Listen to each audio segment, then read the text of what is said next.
Brianna and welcome back to my YouTube channel. In today's episode of BriTV, I'm just going to be giving you guys a story time video. And I'm going to be talking about like me quitting track and like what that experience was like and just like my story. So that's why it's story time. So if you like the video, make sure that you leave a thumbs up, make sure that you click the subscribe button, and that you also click the notification bell so that you can be notified every time I post a new video. So without further ado, let's just jump right into the video. Alright, so before I start the video, I'm just going to be giving y'all a quick disclaimer. The point of this video is not to expose anyone. I'm not going to be saying the school name, the name of like the teammates or like any of that. It's just me telling my story and my experience. So there's no type of like bad intentions or like negative intentions behind this video at all.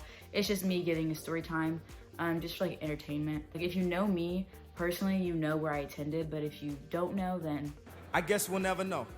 So without further ado, let's just jump right into it. I'm currently a junior in college and I attend LSU. I do not play sport anymore and I'm just a normal student.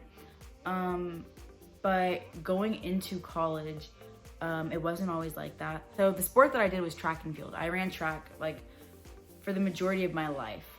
And whenever I graduated high school, I had a scholarship to do the heptathlon at a D1 university, and I signed my scholarship papers, had my signing day, and was just getting ready, and I was super excited and pumped to like start like a new journey as like a D1 athlete, blah blah blah, and to run track.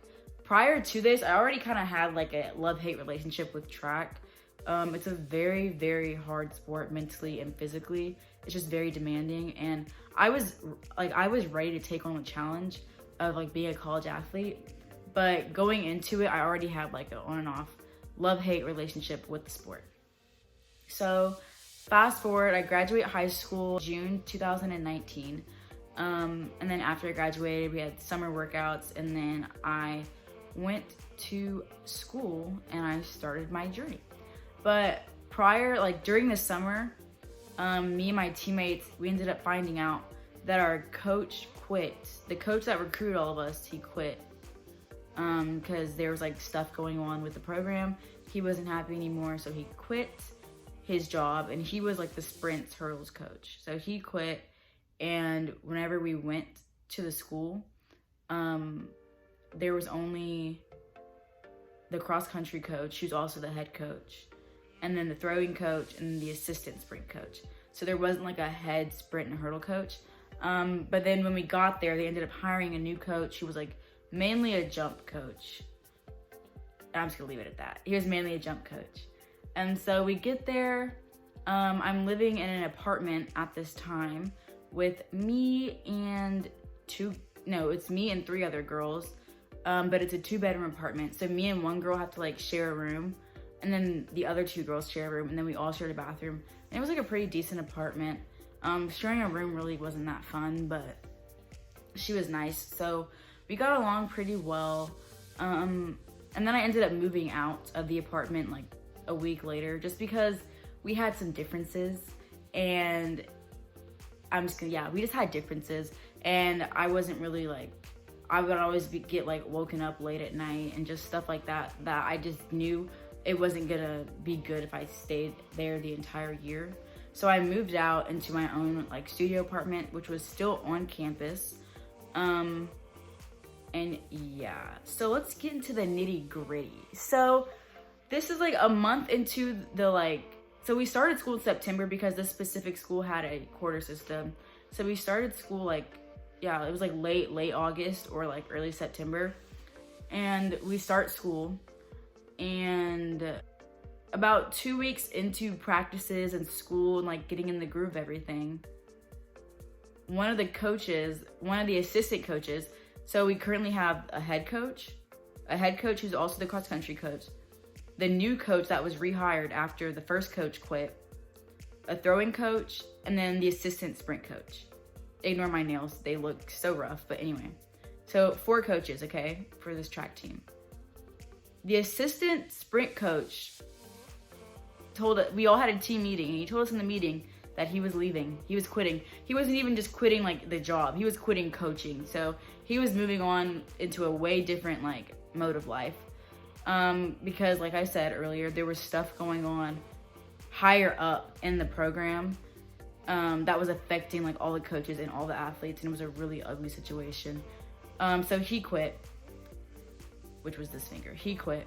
And then about a week later, the throwing coach, who I also worked with because I was doing the heptathlon. If you don't know what the heptathlon is, it's 7 events.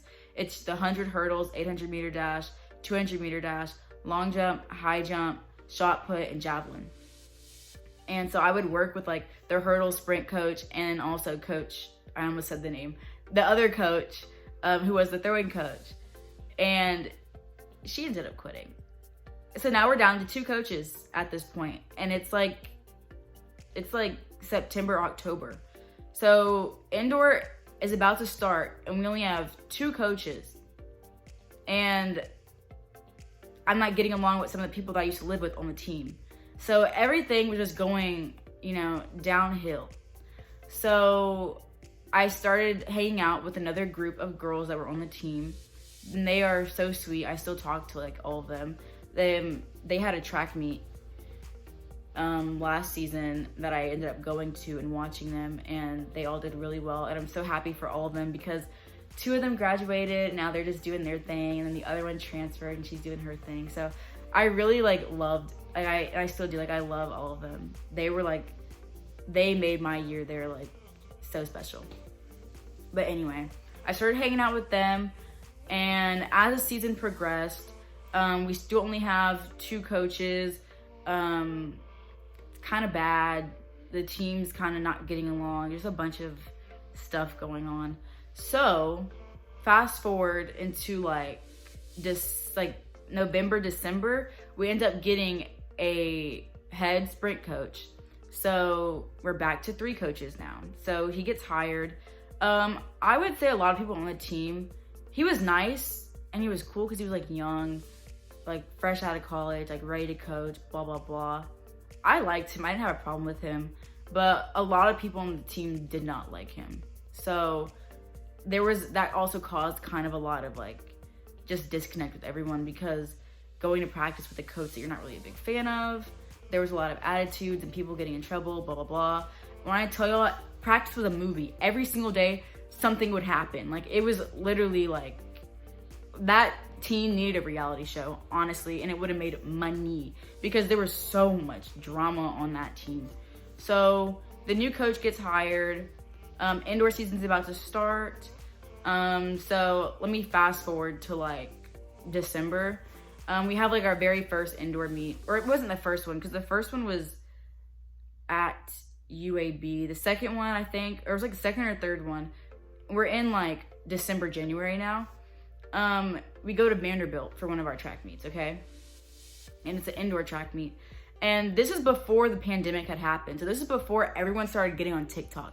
I made a TikTok account in November, and I started posting on it in December.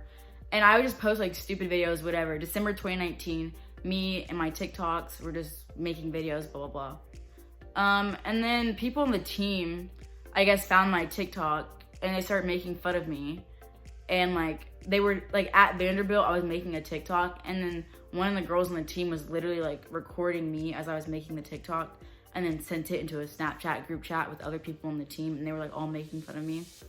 So I was just okay. So I ended up blocking everyone that was involved in that from the team, everyone that's on the team. I ended up just blocking all of them because I was just I don't like the energy here. And I'm not gonna deal with drama. We're all adults. If you want to make fun of me, that's fine. That's giving me more views. But I'm not really gonna deal with you. And I don't like following people on social media that I'm not cool with. So I just went ahead and blocked everyone and went about my life.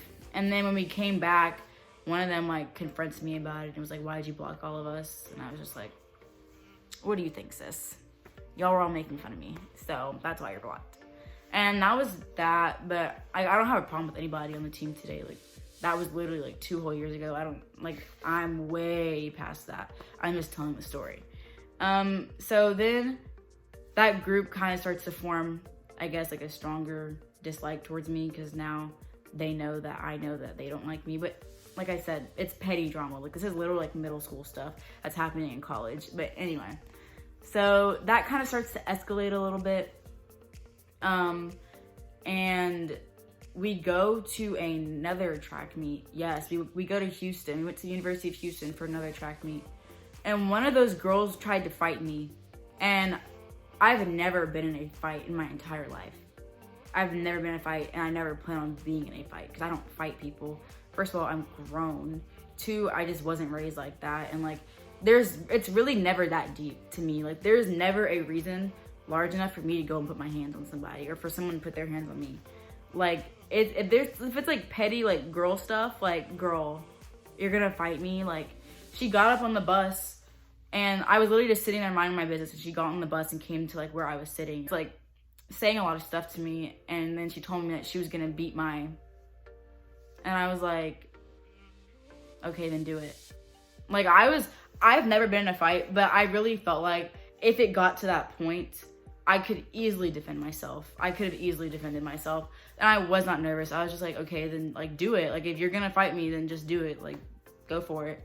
And she didn't do it. She just kept talking. So then she went back to her seat, and that was that. Like, it was literally so pointless for her to do that. After the Houston meet, I remember I was so like fed up. Like, I was tired of track because I wasn't doing good during that indoor season. I was tired of the coaches like quitting left and right, not having a stable program, and then tired of some of the people on the team. I had a good relationship with the other group of girls, but that group, I was just tired of seeing them, like, because we all did similar events. They were sprinters, so it's like I have to work out with these girls every day at 5 a.m. and 2 p.m. I see them at team meetings. I see them at tutoring. It was just such a toxic environment, and I was just overall just very unhappy. I was just like, it's really not worth it at this point. Like, I can really just like leave and go do something else with my life. And it was like a big test. Like, I definitely would say that I got a lot stronger in my faith with God, because it was really just me and God at that point. Like, it was just me and him, just like me praying every day, like, God, please allow me to have a good day today. Just let me get through the day and to find like the good in today and just keep it pushing. And that's what I did. And after like indoor season, COVID ended up happening and everybody had to go home. The season, like outdoor season, was canceled, yada, yada, yada. So during that time, that was low-key like a blessing for me, because I was already fed up with the team and everyone. So when the season got canceled, I was like, thank you, God, because I was ready to go home. And then I went ahead and decided that I don't want to go back there anymore, and I don't want to run track anymore. And so I decided to start the transfer process. And that is how that's like, I'm going to LSU now as a NARP, a non-athletic regular person, but I'm definitely athletic. I still work out all the time. Like, I went to the gym this morning. Track, honestly, even though that was a horrible year for me, I would definitely say that track has taught me so many life lessons that have made me mentally tough, and it's given me a good foundation on like how to maintain and live a healthy lifestyle. So I would not change anything in the world for like the stuff that I went through, because it definitely is a huge role in my life, and I'm really grateful for the experience that I had. And I'm just really grateful for everything that I experienced. In the end, it all made me a better, stronger, wiser person. So yeah. And like I said, that was like 2 years ago. I'm way past that. It's 2021. I'm far moved on and healed from that situation. So yeah, like my kids are probably gonna run track, like, or at least do summer track. I think summer track is so much fun. Like, when you have kids, like, I really want my kids to run summer track, because those summer track teams, my team was so much fun, and the girls that I met were so fun. Like, and like going to the track meets and like dying together every weekend, like that was so much fun to me. At the time, it wasn't fun, but like looking back, I'm like, those really, like, every summer I looked forward to summer track, because I was like, I'm about to hang out with all my track friends, like we get to travel together and everything like that. So yeah, yeah, track will always have a little place in my heart. And then I love watching like the LSU track team, because they're like elite. They are elite. They are immaculate. Like, the people here, they'd be like on that Olympic level. I was never that good. Like, I was decent, but not that good. So yeah, thank you guys so much for watching, and I hope that you guys liked the story time, and I'll see you guys in the next video. Bye guys.